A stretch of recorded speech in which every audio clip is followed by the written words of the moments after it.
Good evening, everyone, and welcome to HRC Foundation's second annual Time to Thrive Conference.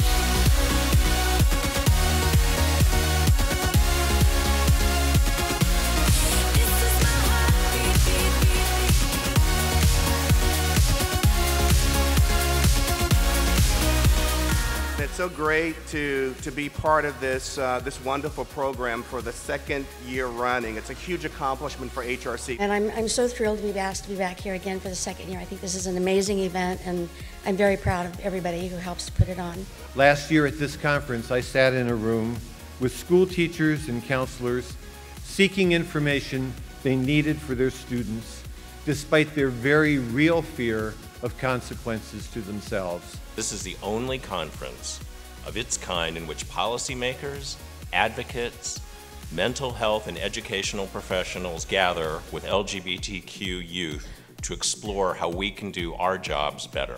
Conferences like this are a good start to make sure that we're doing the work we need to get us on our way. We're also committed to collaborating with LGBT young people because we believe that their lives matter and we believe that their voices must be heard in this movement. I'm here with Thrive and everyone in Portland for HRC because not that long ago I was an LGBT youth, and it would have been nice to have someone my age looking to help and cultivate at the same time. There were still so many people, students like me, that are back in their schools not seeing any messages from anybody that looks like them that's affected by HIV. In the lives of so many other LGBTQ youth, teachers and school administrators can be the difference between a welcoming school environment or one that's hostile. Jaden and I both know firsthand how important it is for teachers and school administrators to support LGBTQ students. Being transgender makes me special and has helped to shape the person that I am today. I'm proud of the way I am, and I wish all transgender kids could embrace their uniqueness like I do. My race and my sexuality and my gender expression are the main places where I and the many other LGBTQ people of color experience discrimination. Historically, I'm not supposed to stand on this stage. Historically, my life was told that it doesn't matter.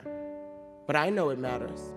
Whether I wake up and someone tells me to do or don't, I know because I'm loved, I'm supported, first by myself and then by my community.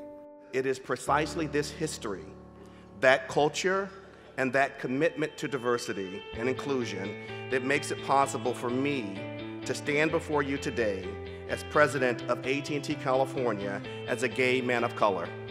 I am still fighting that good fight, not for myself, but for the younger generations, because it's not about the money, it's not about the fame, it is about saving lives. To the students who are here at the conference and the millions of others that you represent in this country, you have allies, you have advocates, you are loved, and you are not alone. It's incredibly exciting to me to look out to see all of you here together in partnership every day for the ways that you are delivering in schools. You guys are so amazing. There's so many of you. I want to thank all of you who are out there on the front lines, making sure that we get justice and that we get equality. I want you to keep in mind that you are doing the Lord's work. You really are.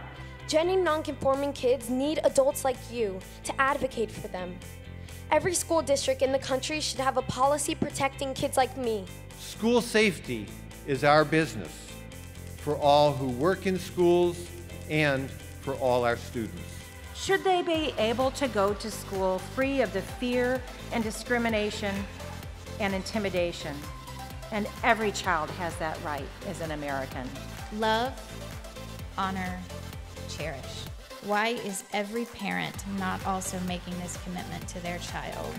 Parental love is the only unconditional love there is.